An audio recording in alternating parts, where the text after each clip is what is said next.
sad that this is the end of the series, but I think I'm happy that we're going out on a high note. This is more of a glass 3/4 full conversation, and no agreement is perfect, but there were a lot of other elements that were discussed in prior TPP meetings through WITA where the glass may look more like half full, or some might even disagree with that. But I think, so excited to be here for this.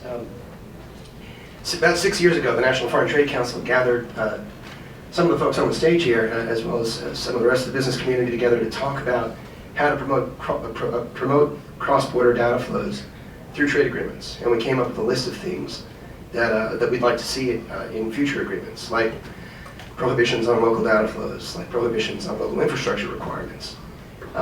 We worked with Christine Bliss in her former capacity while this was going on, and I released it at the leaders meeting in APEC in 2011. It was a really useful for me exercise, and occasionally painful exercise as well, as David, you would remember, where this was sort of new thinking at the time. And what TPP is the first opportunity to really, the first vehicle to address all those thoughts that we've been having for almost a decade now. And it's also, as been mentioned several times by Ambassador Holloman and others, the first agreement negotiated in the era of global startups. And so today you can be an entrepreneur and come up with a good business idea. You could launch a website and get a couple of media hits, and all of a sudden you're facing demand from 16 countries around the world. One of the things that I do at NFTC is I run a nonprofit startup of ours called the Global Innovation Forum. And we've been global from day one, and the one example that I would give is our website versus the NFTC's website. The NFTC's website was created in the 1990s with proprietary infrastructure through a consulting company. And to this day, any changes to it cost thousands and thousands of dollars because you have to pay the same consulting company to fix it. When I launched the Global Innovation Forum website 2 years ago, I did it through a WordPress platform myself for under $500, and you could figure out if GIF or NFTC's website looks better. I have my view. And so two of the things that came up earlier and that aren't going to be discussed in the panel I just wanted to flag, or that don't fit the industries of the panelists up here that I wanted to flag, just starting off, is global startups and manufacturing companies. So on the startup side, the Global Innovation Forum is producing a paper with UPS where we're looking at what we call the new faces of Trans-Pacific trade. And so we're going to all the different TPP economies and flagging and highlighting stories of startups who are global from day one. One of the startups that we found is in Malaysia, and the CEO, Amy, runs something called Batik Boutique. And she makes all of these wonderful handcrafted textiles, bags, purses, tablecloths. And it's really a collective that supports the livelihoods of 13 women in Malaysia who sell all around the world, including a large chunk of it to the United States, thanks to the digital economy. She understands the value of TPP. We asked her about it, and she said it's important. It's important because she faces tariffs on products that she would like to buy and import into the country, and because there is the opportunity there to standardize regulations and tariffs that trip her up. And then the second thing is manufacturers. Ambassador Holloman, Dorothy, and others talked about the importance of digital trade commitments to manufacturers. Among our members, Siemens runs a cloud platform for industrial customers. Procter & Gamble has an open innovation platform and sells direct to consumer these days. They do advertising around the world over the internet. So this agreement is important to all sorts of people. But today, we're going to talk to an impressive panel of senior trade professionals from service providers. And so I wanted to be in maybe with David Well. David is head of global trade policy at Google, and wanted to ask him from your industry perspective, how does Google assess the TPP provisions, and what does it mean for you? Thanks, Jake, and good to be here. It's a bit odd for us going after 2.5 hours of discussion of TPP and digital trade, because honestly I'm not sure there's that much more to say. But hopefully the coffee is good, and learn a couple things from this discussion. I think a lot of what I'm going to say is going to be repeat, but it might be good to just begin a bit with how the internet has changed trade and then thinking about sort of TPP in that context. And to my mind, there are sort of three core elements that are really important. One is the power of information. We sort of take it for granted today that you basically have the world's information in your pocket right now, and the entrepreneur in Malaysia or the Kenyan farmer or whoever else essentially has the same access to information that the President of the United States does. And that's a remarkable kind of social and innovation development, but it's also a remarkable trade development. Information asymmetries was sort of one of the big characteristics of global trade, knowing who your customers are, what a market looks like,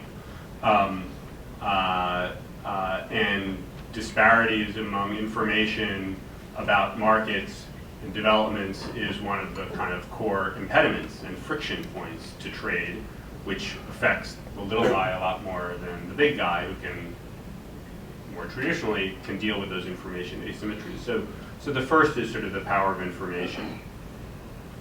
The second is the power of networks, and the fact that the internet has created this open global network of networks that allows buyers and sellers to connect, allows individuals to connect across borders. It allows different services and technologies to interoperate. And as the internet gets bigger, its power gets bigger, and we now have about 3 billion internet users around the world. We've got about 2 trillion URLs. So this creates tremendous both kind of social and innovation power, but again, a tremendous trade power. And the third is really the power of computing and the exponential increase in computing power that Moore's law kind of describes. And Ambassador Hollingman and others talked about this earlier, what you can do with this information, which is now newly available, and the network effects that I talked about. When you can harness tremendous computing power on top of that, and you can do that not just if you're IBM or some other big company with massive infrastructure, or Google for that matter, but any small business that wants to run analytics on what a market might look like, what their customer base might look like, trying to discover new trends or insights into data, that's pretty powerful too. And so I think, to my mind, those are kind of 3 core pillars.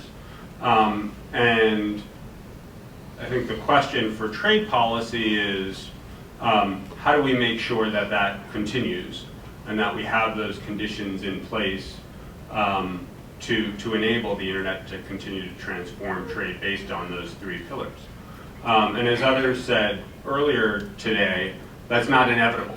I mean, a big part of the reason that the internet has been able to have that role and that the US has taken such a leadership position in this area is because of the regulatory framework and the policy framework that we have settled upon that enables all of those things. In terms of information, we have a bias for access to information and open information in the United States.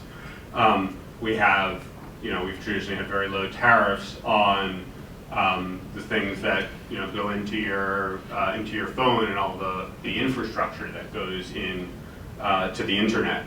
We've had a bias in favor of platforms that can serve as sort of an open marketplace where lots of activity can happen on top of it at tremendous scale without those platforms having to go on sort of a single piece of content by content basis to decide whether that is appropriate content to put up or not, or might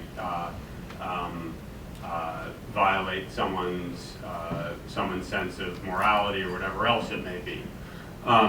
So we have a set of rules and policies that we've agreed on that have really enabled the internet to play this kind of role in trade. And as again others have said before, I think TPP is really beginning the process of bringing that policy framework into trade agreements. And I'll just highlight three things, but there are many others that can be highlighted. I think first and most fundamentally is this issue of how we think about information. And thinking about information is something that is fundamental to trade. We often talk about this just as sort of data flows, but I think it's beyond sort of the transfer of data. It's more broadly about information. And thinking about that as sort of a core trade concept. There are exceptions, as there are exceptions in all parts of trade, but establishing that kind of default of openness. And I think TPP takes a very, very good step in that direction. This is something where I think trade agreements can only go so far.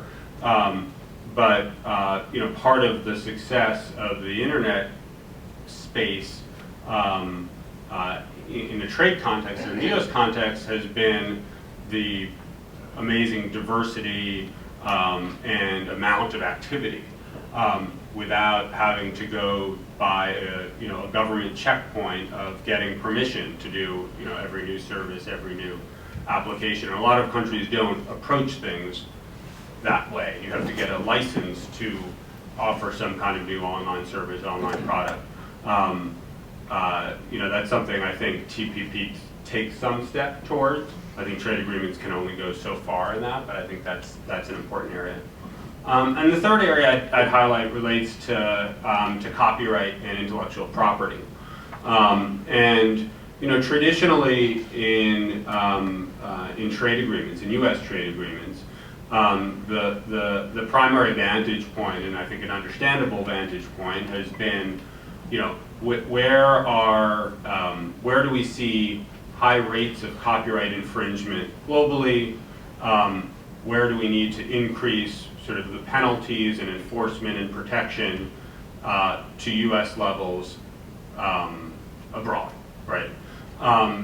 And I think that continues to be an important orientation. U.S. trade policy clearly continues to be focused on that issue. But when we think about what have been the essential elements to internet innovation in the U.S. under which all stakeholders have thrived, the traditional content industry, internet intermediaries, other online services, users, we have a pretty rich system that has both very strong copyright protection and enforcement, but also has other concepts, things like safe harbors, things like limitations and exceptions that allow for transformative uses of data that don't just mean copying data and re-showing it, but doing other things with that data. And it's a system which a lot of people see as sort of the key to U.S. innovation and all elements of that. And traditionally our trade agreements have really focused on only one part of that equation. And I think TPP takes an important step to reflecting other parts of the U.S. system as well, to make sure that, again, as the other governments start to develop their policies and priorities and regulations around the internet, that they're really capturing all parts of the U.S. system that have been so important for innovation. I guess the very final quick point I'd make is, we talked a lot this morning about how the internet, we sort of made this step that we've recognized that internet issues fundamentally need to be dealt with in trade agreements, and that trade is so digital today that if we don't deal with internet issues that pose market access or other kinds of barriers, we're not going to get the future system right. That also has implications for sort of who participates in the trade policy process. And there are a lot of people in the internet community, other internet stakeholders, internet technical experts, engineers, others who don't normally play in this space and are probably not in this room. And I think it's important both as a matter of sort of building the expertise and the ability to deal with internet issues in a more kind of complete way in trade agreements, and secondly, to kind of build credibility in the broader internet community as to sort of trade wants to now get into the internet. Well, it's in the long term, you want broader buy-in from the internet community for that step. And I think we clearly don't have that today. And I think we have a lot of work as a community to try to bridge that, which I think will be helpful both in terms of making sure we get the policies right, but also building broader support for the trade agenda.